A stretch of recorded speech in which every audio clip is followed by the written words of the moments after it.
Aku recording in progress. Udah semua? Dah. Bismillahirrahmanirrahim. Assalamualaikum warahmatullahi wabarakatuh. Alhamdulillah. Qadarna annal taqiyya fi hadzal yaum al-mubarak. Pada kesempatan kali ini saya sebagai moderator akan memandu jalannya acara pada hari ini. Pembicara kita atau presentator kita pada hari ini yaitu Saudari Lika Nurut Tamami atau sering disapa Mbak Lika atau Mbak Nur atau Mbak Tamami, itu terserah pada masing-masing.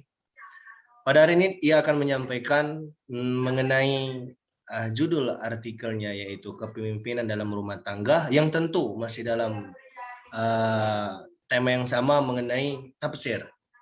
Oke, kepada presentator, waktu dan layar kami persilahkan. Terima kasih atas waktunya. Mohon izin saya masuki diskusi pada pagi hari ini.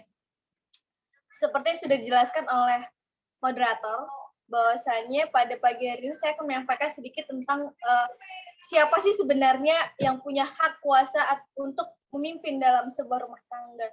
Nah, kebetulan topik ini hampir sama, bukan hampir sama lagi ya, sama dengan pembahasan kemarin, tapi di sini saya mengambil fokus ayat dan munasabah ayatnya agak sedikit berbeda dengan presentator sebelumnya. Oke, langsung saya mulai. Mengapa saya mengambil judul ini? Karena di era sekarang, apalagi media massa semakin merajalela di kalangan manusia dan masyarakat juga tidak awam lagi terhadap berita-berita yang sudah disuguhkan di media sosial maupun di media massa. Tentunya untuk sekedar masalah tentang rumah tangga yang paling sering kita temui yaitu kekerasan dalam rumah tangga itu seringkali ditemui oleh masyarakat kita. Kemudian jika saya sedikit mengambil kesimpulan dari judul ini, bahwasannya kekerasan dalam rumah tangga itu bisa terjadi akibat adanya salah fokus atau salah paham antara seorang suami dan seorang istri atas tugasnya di dalam rumah tangga. Begitupun yang sempat disampaikan oleh Quraisy Shihab, di mana keselarasan Quran Surah An-Nisa ayat 34 dengan pendapatnya yaitu bahwasannya al-hukum yadur ma'a illati wujud wa adam, yang artinya adalah sebuah hukum tidak akan ada jika tanpa alasan. Maka ketika seorang istri mengambil alih kepemimpinan dalam rumah tangga, sedangkan suami hanya melanggar satu hal dari dua ketentuan, yaitu keistimewaan fisik dan psikis seorang laki-laki, maka tuntutan tersebut masih belum bisa menggagalkan fitrah seorang laki yang mana tugasnya yaitu memimpin dalam rumah tangga. Nah, kemudian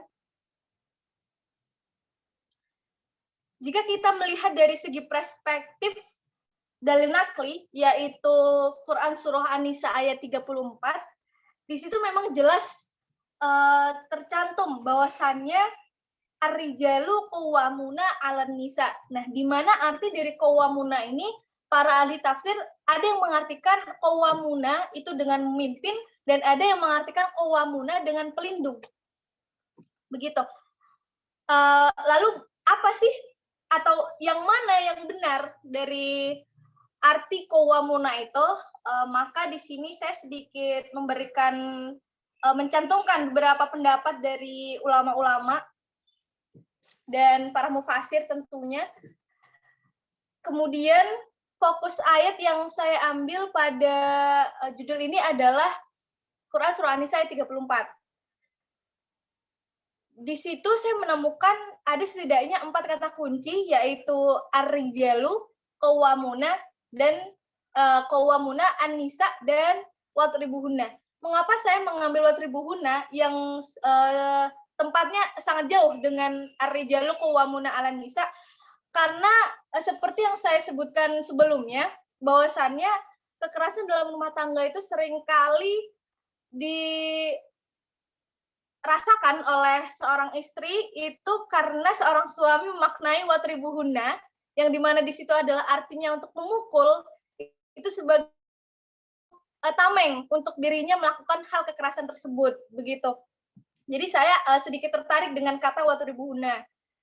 Kemudian dalam kata ar-rijal, di situ dalam Al-Quran banyak disebutkan, contohnya saja pada Quran surah An-Nisa, ayat itu tersebut sebanyak 3 kali. Kemudian ada Quran surah Al-A'raf, Quran surah An-Nur, dan Quran surah-surah yang lainnya.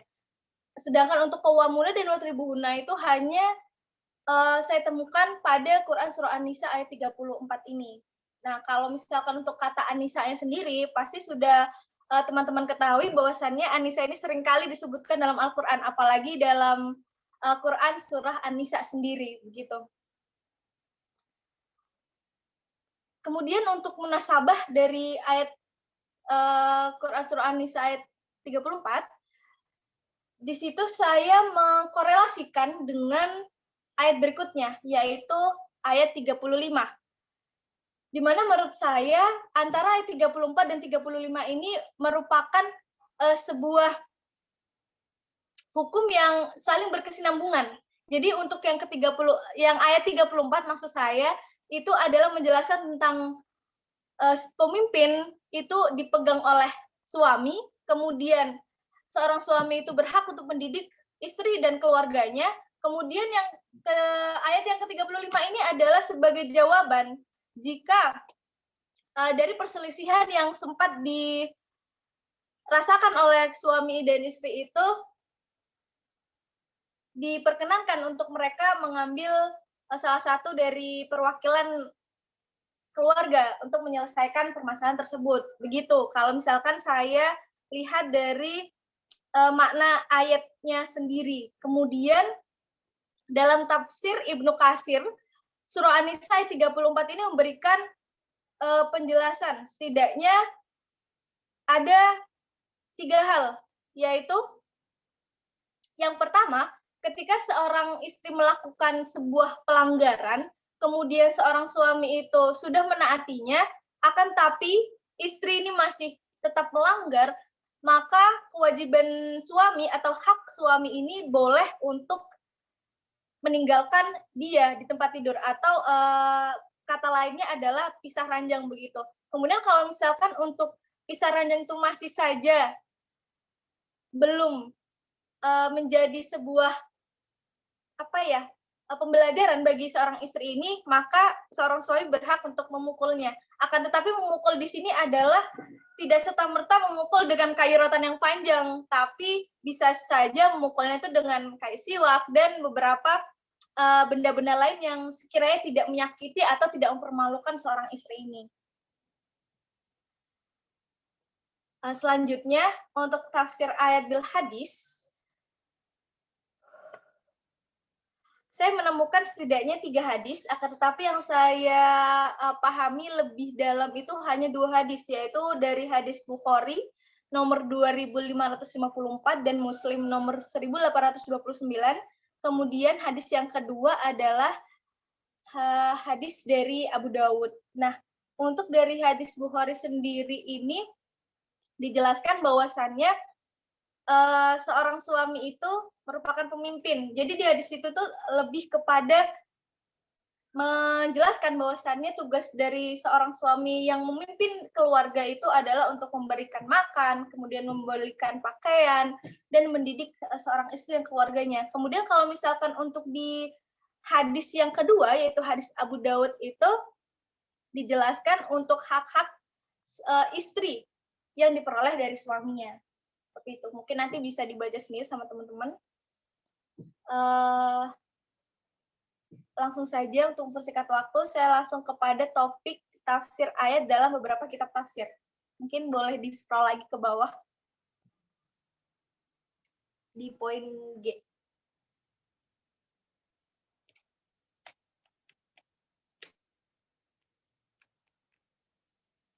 Ya, oke. Terima kasih.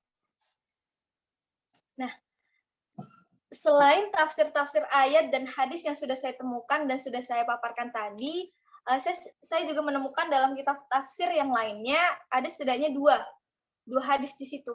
Yang pertama adalah untuk menjelaskan, untuk memperjelas lagi tentang bagaimana sih asbabun nuzul dari Quran surah An-Nisa ayat 34 ini, mengapa Allah itu menurunkan wahyunya ini kepada Nabi Muhammad begitu.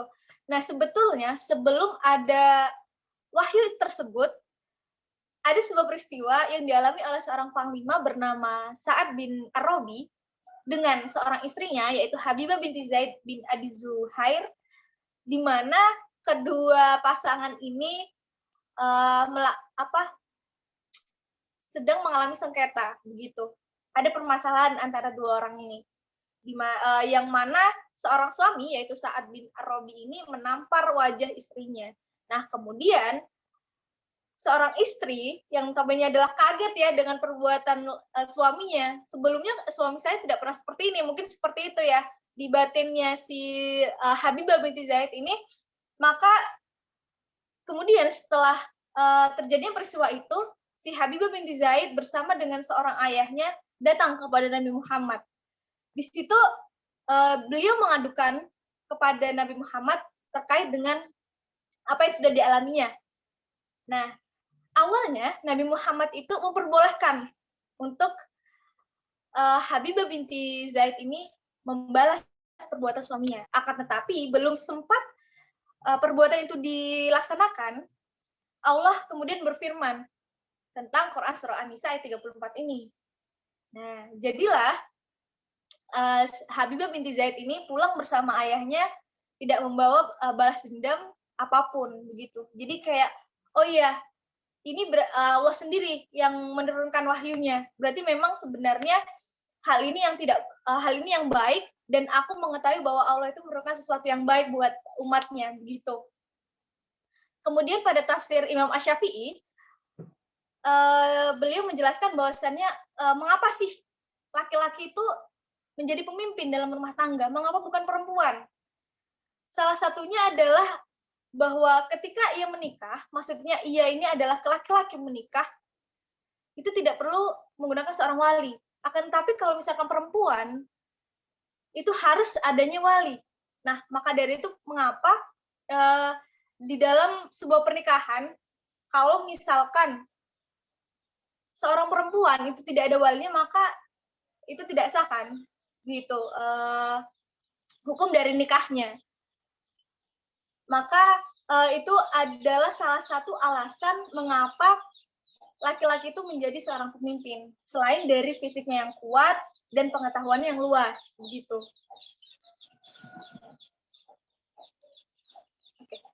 Kemudian fakta sosial yang ada seperti yang di awal saya sudah sampaikan, bahwasannya banyak sekali memang terjadi kekerasan dalam rumah tangga, yang mana itu bisa berakibat dari bisa disebabkan oleh faktor ekonomi, faktor pendidikan, faktor sosial, dan lain sebagainya. Itu karena adanya kesalahpahaman antara makna watribuhuna dengan korelasi perbuatan yang dilakukan oleh seorang suami ini terhadap istrinya. Begitu. Kalau misalkan seorang suami ini mampu untuk mengerti konsep dari watribuhuna, apalagi konsep dari Quran surah An-Nisa ayat 34 ini, jelas tidak akan ada kekerasan dalam rumah tangga. Apalagi seperti yang kita ketahui sendiri ya, bahwasannya di dalam Islam sendiri itu masih adanya sistem patriarki. Dan itu sangat kental banget, apalagi di daerah timur ya. Kemudian di Jawa juga seperti itu. Di ranah kerajaan waktu zaman dahulu ya. Karena waktu zaman dahulu itu perempuan itu kebanyakan tidak boleh mengambil pendidikan. Kemudian perempuan itu harus selalu bersikap rapi, bertutur kata yang sopan dan santun, selalu harus diam di rumah tanpa mencampuri urusan laki-laki.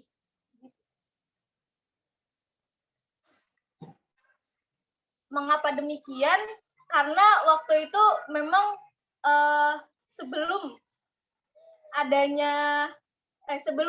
setelah adanya perabotan yang ini terbuat dari tembaga dan lain sebagainya, itu memang kodrat perempuan seakan menjadi kelas nomor 2 di bawah laki-laki. Akan tapi sebelum itu sebelum manusia mengenal untuk perawatan rumah tangga itu pernah perempuan menjadi kelas nomor 1. Jika teman-teman ingin tahu lebih lanjut bisa dibaca tentang sejarah feminisme patriarki begitu.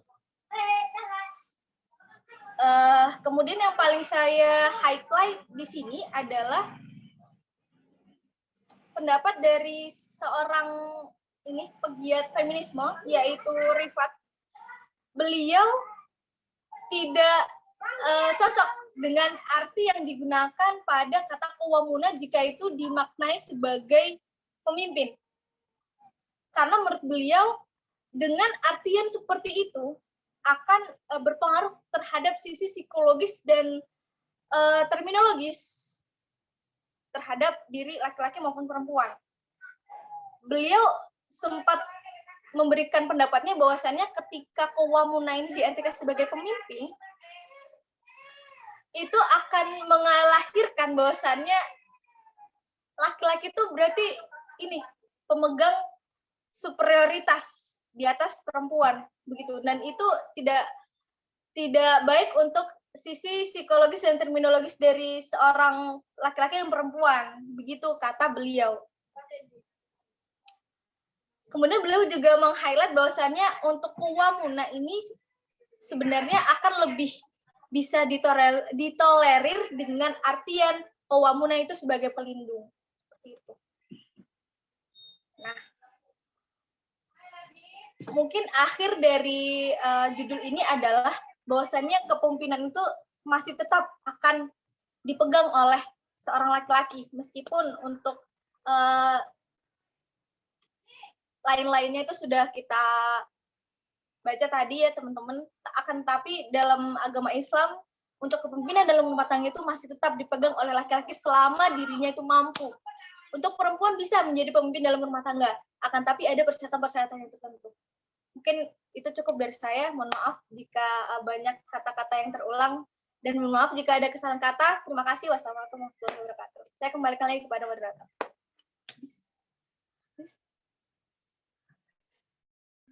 Baik, terima kasih banyak kepada Mbak Nurut atas presentasinya. Mungkin kawan-kawan mempunyai sanggahan, dipersilakan untuk on mic dan langsung ditanyakan. Dipersilakan.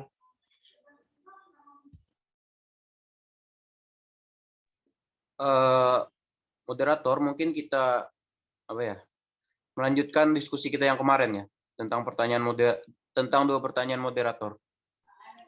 Oke, berarti kita ke Mbak Naimatul Rohmah. Dipersilakan untuk menanggapi pertanyaan yang kemarin. Itu bukan pertanyaan, cuman saran aja. Nggak ada pertanyaan di sana. Saran. Kalau misalnya saran itu udah ada kemarin, berarti saya yang kurang memperhatikan. Mohon diulang kemarin sarannya bagaimana, biarkan lebih jelas gitu. Kemarin poin pertama itu mengenai kata ba'duhum, itu kan ba'duhum ala ba'. Ar-rijalu qawwamuna 'alan nisa bima faddalallahu ba'duhum ala ba'. Sebagian di antara sebagian yang lainnya. Sebagian ini sebagian bagaimana? Yang utama lebih laki-laki ini sebagian yang mana? Ataukah dari akalnya, ataukah dari segi kekuatannya? Kalau kita lihat dari segi akal, nggak perlu jauh-jauh, lihat kelas ICP aja. Apa yang lebih banyak, perempuan atau laki-laki itu? Dari mentalnya, perempuan kan? Nah, berarti ar-rijalu qawwamuna 'alan nisa di kelas ICP nggak berguna. Berarti. Nah, itu perlu dijelaskan dalam ayat itu. Karena semua sekarang berbalik gitu kan. Ar-rijalu qawwamuna 'alan nisa, mana? Presiden dulu Megawati, berarti salah. Nah ini, yang mana ini? Itu perlu diperdalam lagi. Poin kedua, menempeleng atau menampar pada asbabun nuzul. Tadi terulang lagi di pembahasan Saudari Nurut gitu kan. Nah, ini belum dijelaskan secara eksplisit dan jelas. Nah, menempeleng pada asbabun nuzul itu kenapa? Yang siapa tadi? Yang wanita itu ditempeleng gitu kan. Terus ngadu ke Rasul, tiba-tiba Allah ngasih ayat itu, tiba-tiba Allah nggak nyuruh nempeleng balik gitu kan. Nah, kenapa gitu kan? Nah, padahal kalau kayak gitu kan perlu diperhatikan. Berarti Allah tahu misalnya nih, spekulasinya gini misalnya. Oh, berarti memang si istrinya nusus, makanya Allah nggak nyuruh nempeleng balik Rasulullah gitu. Perintahnya dibatalkan dengan firman Allah itu. Kenapa gitu? Kenapa? Supaya ini nggak jadi amunisi, nggak jadi pelesetan bagi orang-orang yang ingin menjatuhkan Islam atas dasar Islam patriarki, ini patriarki. Enggak, Islam itu nggak patriarki menurut saya. Islam itu rahmatan lil alamin. Yang patriarki itu orang yang salah memahami wahyu. Nah, itu aja.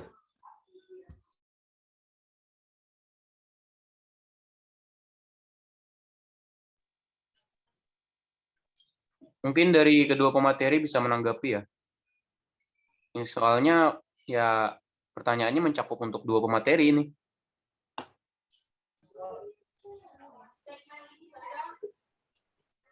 Baik, ini kalau menurut saya benar apa yang dikatakan Bang Kirom, bahwasanya di dalam materi saya kurang memperjelas. Harusnya saya lebih memperjelas lagi. Apa itu yang dimaksud dari ba'duhum ba'don, dari sebagian yang lain itu. Dan saya juga kurang memperjelas lagi. Kenapa seorang laki-laki, si suami tersebut itu menampar si istrinya? Mungkin saya akan memperbaiki atau merevisi artikel saya untuk lebih baik lagi. Begitu. Terima kasih atas sarannya, Bang Kirom. Sama-sama Naima, panggil Kirom aja. Oke.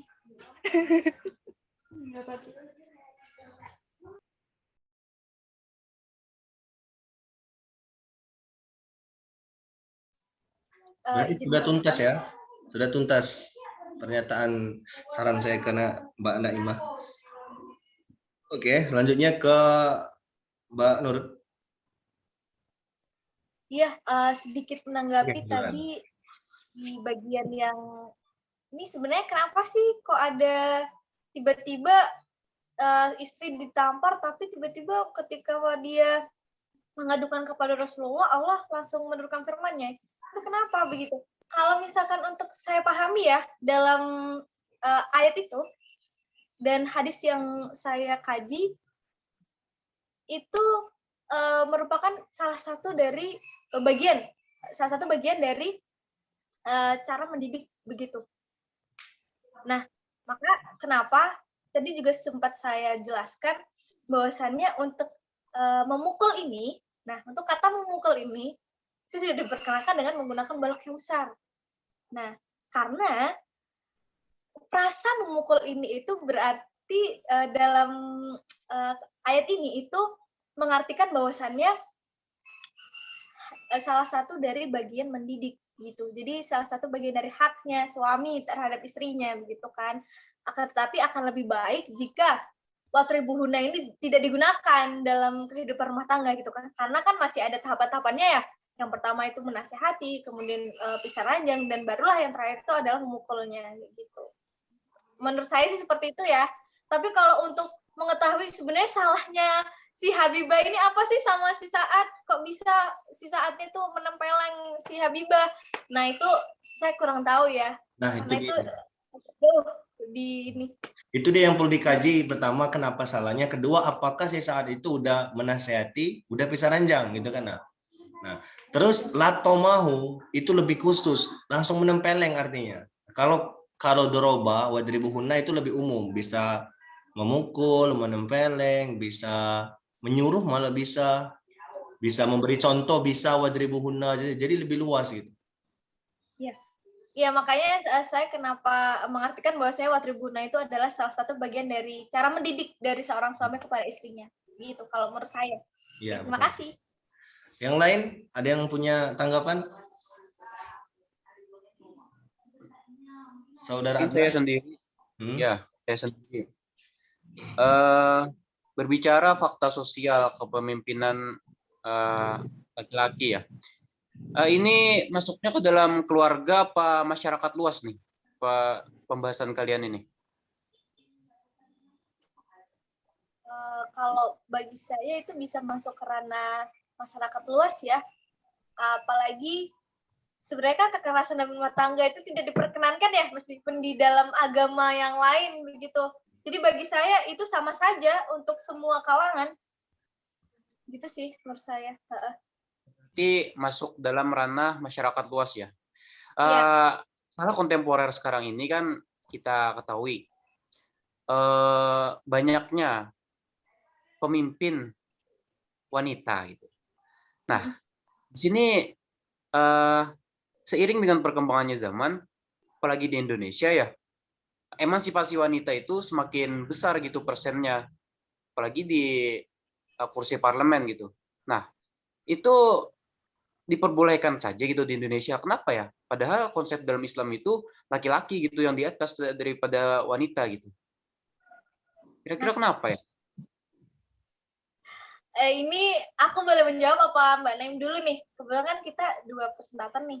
Silakan, siapa dulu? Aku atau Naim? Aku dulu ya. Monggo Mbak Lika dulu. Terima kasih atas pertanyaannya. Menurut saya ini pertanyaan yang sedikit membuka perdebatan panjang ya. Nah, kenapa perempuan itu banyak menduduki kursi parlemen, begitu ya? Secara tidak langsung pertanyaannya.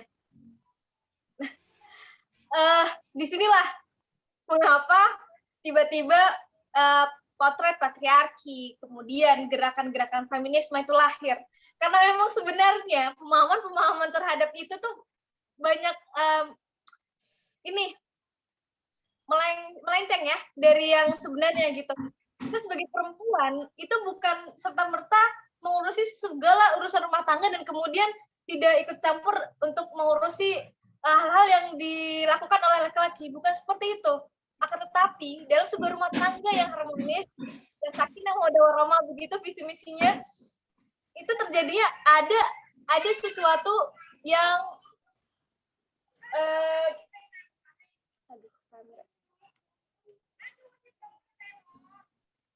mohon maaf, ini ada sedikit gangguan.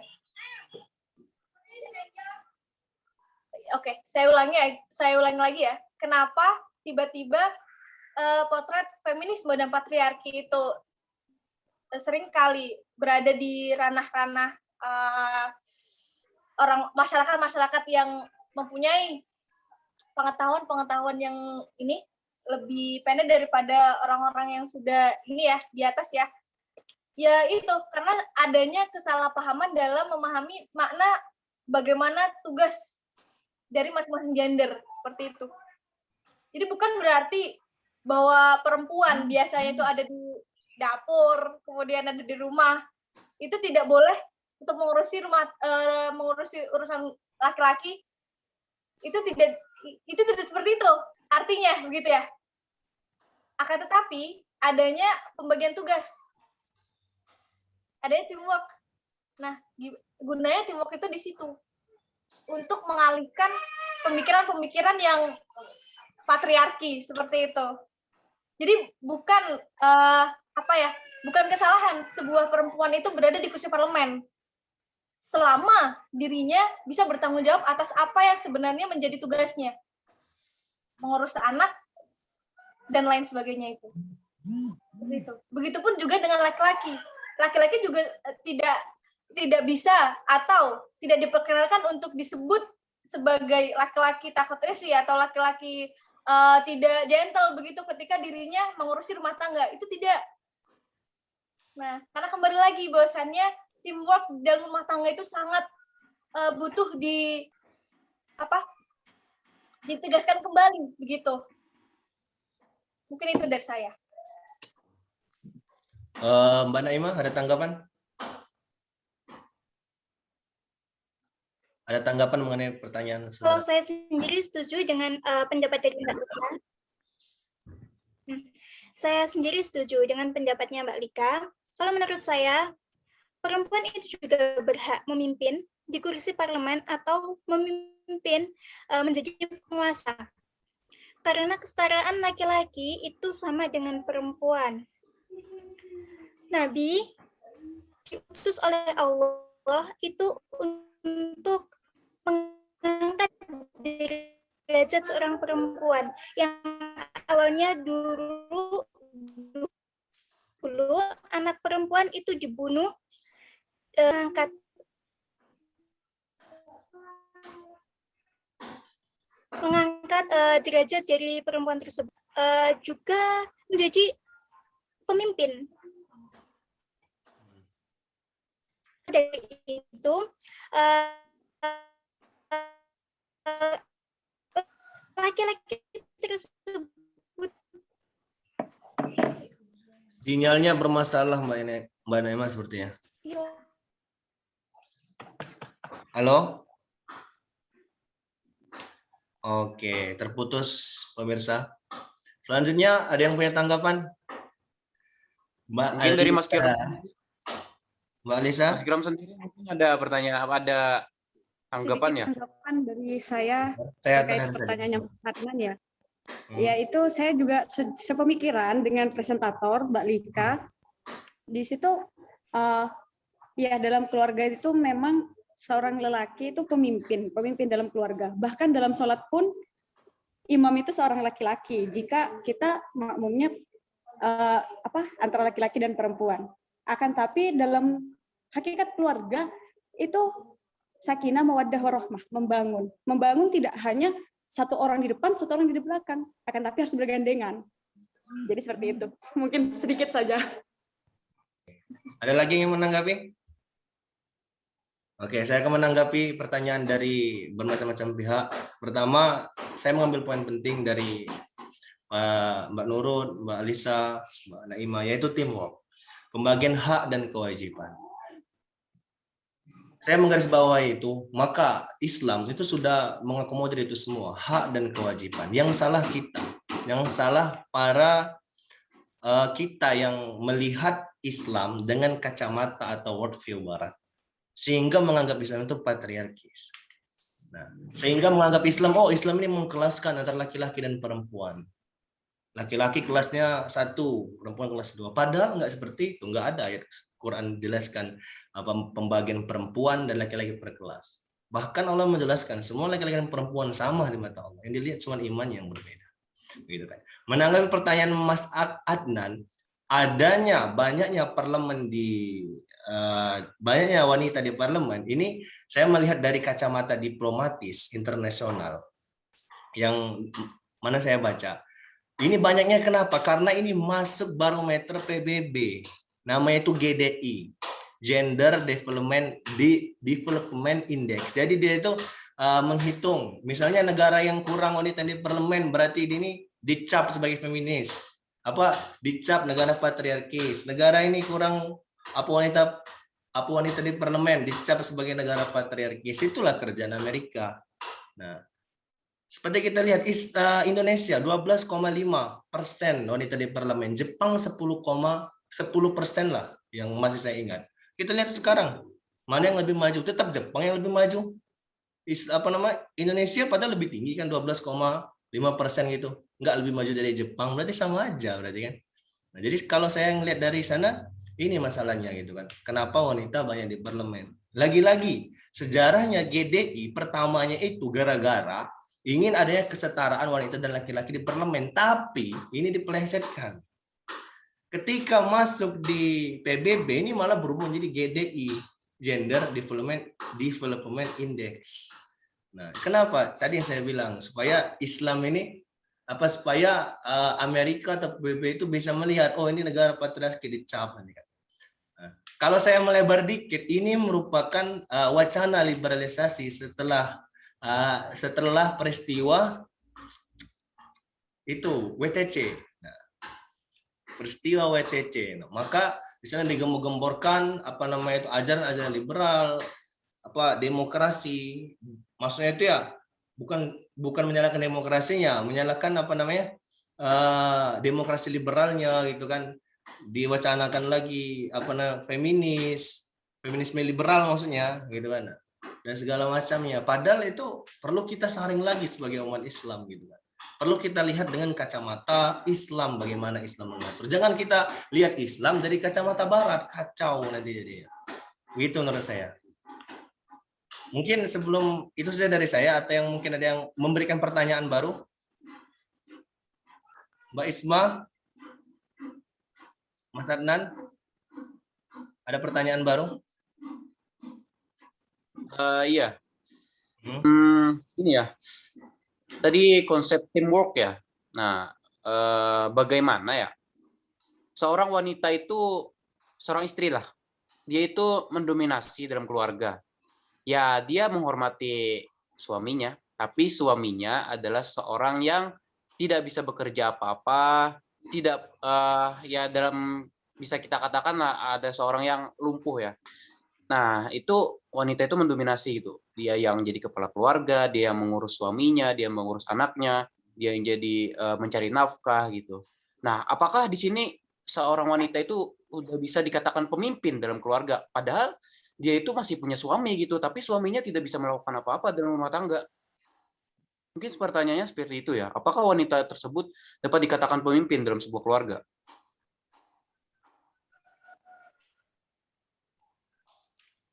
Mungkin Mbak Lika atau Mbak Ena Madura ingin menanggapi?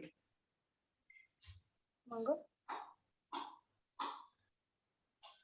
Kalau menurut saya bisa dikatakan pemimpin karena menggantikan suaminya karena suaminya tersebut mempunyai udzur yaitu seperti kelumpuhan tersebut sehingga kewajibannya tersebut tidak bisa terpenuhi seperti mencari nafkah atau membantu istrinya dalam membersihkan atau menjaga rumah atau dan lain sebagainya.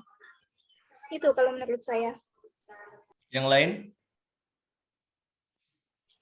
Mbak Nurut sebagai presentator. Tidak jauh berbeda dengan pendapat yang dilontarkan oleh saudari Naimatul Rohimah, mohon maaf. Itu bisa jadi dikatakan seorang istri yang dalam keadaan seperti itu menjadi seorang pemimpin dalam rumah tangganya. Karena menurut Quraish sendiri pun istri bisa menjadi seorang pemimpin ketika memang benar seorang suami itu dalam keadaan yang tidak bisa atau tidak mampu untuk menghandle tugas-tugasnya sebagai seorang pemimpin dalam rumah tangga. Jadi mengekang penganutnya. Tapi Islam itu mengajarkan bahwasannya ini loh, seperti ini potret yang baik, seperti ini potret yang bagus untuk diterapkan di kehidupan. Seperti itu. Oke, bagus sekali. Lanjut, siapa lagi yang akan memberikan tanggapan? Saudari Catherine ada tanggapan? Enggak ada? Oke, saya memberikan sedikit analogi. Ketika suatu negara ini dipimpin oleh presiden yang dipilih oleh rakyat.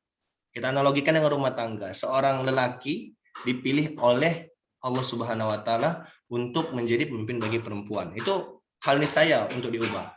Kita analogikan Zuckerberg, seorang pendiri Facebook, orang terkaya nomor 3 di dunia. Apakah Zuckerberg menjadi pemimpin?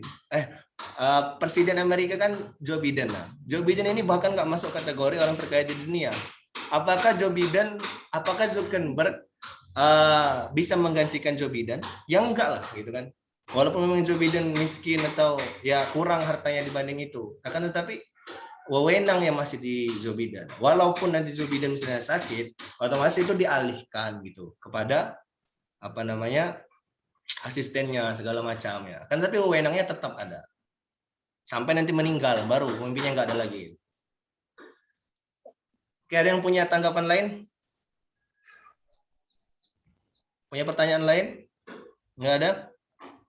Oke, saya akan menyampaikan sedikit ada pertanyaan, ada saran juga yang tadi saya catat poin-poin pentingnya dari presentasi Saudari Nurut. Yang pertama, poin pertama perlu kita sadari bentuk perhatian Islam itu menurut saya terhadap wanita sudah final artian Islam mendukung bahwasanya pembebasan wanita. Zaman jahiliyah sebelum Nabi Muhammad itu satu wanita boleh dikawini 90 laki-laki. Dan tapi setelah Islam datang malah sebaliknya gitu. Nah, itu bahwasanya menunjukkan wanita Islam itu memperhatikan sisi biologis dan psikologis wanita.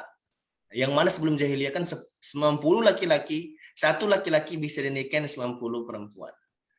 Apakah perkasanya wanita? Perkasa kan? Perkasa menikahi 90 laki-laki. Belum ditambah dengan peristiwa Hindun yang membunuh Hamzah. Perkasa bukan perkasa. Akan tetapi Islam melihat aspek psikologis wanita dari fisik wanita. Makanya dibuat peraturan baru bahwasanya bahkan sebaliknya gitu. Satu laki-laki bisa menikahi 4 perempuan. Karena apa? Bukan karena laki-laki perkasa, karena di samping itu menilai sisi biologis dan sisi psikologis wanita itu gimana. Bukan dikategorikan lemah maksudnya. Selanjutnya poin kedua, mungkin kata menasehati, pisah ranjang, dan memukul itu mungkin di kedua presentator perlu diperjelas, perlu dipaparkan lebih lebar. Supaya kenapa? Supaya enggak Islam ini dikit-dikit langsung mukul, dikit langsung mukul. Padahal sebelum mukul itu udah ada nasihat, udah ada namanya pisah ranjang. Bukankah itu merupakan regulasi yang ibaratnya yang wajar gitu kan? Bahwasanya ketika memang udah melampaui batas memukul.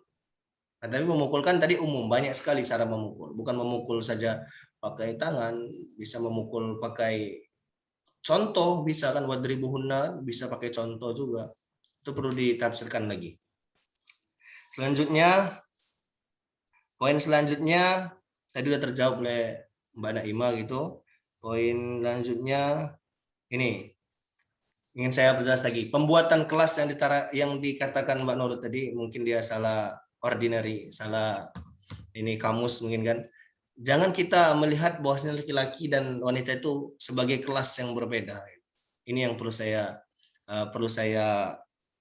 ini yang tadi saya tangkap gitu kan. Karena pembuatan kelas ini ibaratkan memisahkan. Misalnya orang ini kelas 3 lebih kuat daripada kelas 2. Nah, itu kan salah gitu kan. Jadi perlu dilihat bahwasanya dengan kacamata Islam, laki-laki dan perempuan itu sama. Jangan kita membuat kelas-kelas begitu. Selanjutnya, nah tadi juga ini ada kata-kata sistem patriarki. Terus Mbak Nurul bahkan sistem patriarki di Islam, terus mengaitkannya dengan Jawa gitu kan. Islam dengan Jawa itu beda. Islam di Jawa berarti sudah, Islam kan agamanya kan dapat apa namanya? Kalau Bung Ulun itu apa? Dapat menyesuaikan tempat. Nah, ketika dia pindah ke Jawa, maka dia akan mengasimilasi dengan budaya Jawa sendiri. Jadi jangan sampai itu dikatakan Islam patriarkis. Mungkin kita, nah, di sini saya nggak tahu kan. Mungkin saudara nanti bisa mengulik lagi apakah budaya Jawanya yang patriarkis terus masuk ke apa namanya agama Islam, itu perlu diperjelas. Nah, terus katanya tadi wanita dahulu dituntut sopan, bertutur kata yang sopan santun. Bukankah itu fitrahnya manusia gitu kan? Nah, kalaupun wanita emangnya ini bukan wanita saja yang dituntut sopan, santun, rapi, lelaki juga. Ini perlu dihindari gitu kalimat-kalimat yang gini. Nanti akan apa namanya menyelewengnya nanti kayak Aminah Wadud gitu kan. Dia malah sholat Jumat jadi imam di gereja lagi kan. Karena kenapa? Karena dia nuntutnya gitu. Karena wanita dulu dituntut sopan, santun, rapi. Akhirnya dia nggak sopan gitu kan. Apakah laki-laki juga nggak dituntut sopan santun? Ya dituntut juga. Itu perlu diperhatikan kata ini. Supaya nggak jadi apa namanya? Jadi celah untuk orang-orang yang berkepentingan merusak agama Islam. Mungkin itu dari saya. Atau mungkin ada tanggapan lain?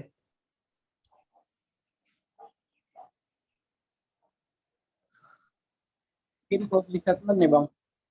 Karena sudah jam 9.50 nih. Sudah selesai kan? Oke. Ya. Oke, kita selesaikan baca di sini dulu. Untuk presentator selanjutnya harap disiapkan Saudari Naima dengan Saudara Adnan. Sekian dari saya. Mungkin tadi juga mencakup kesimpulan. Lebih dan kurangnya minta maaf. Apabila ada salah kata itu dari saya sendiri.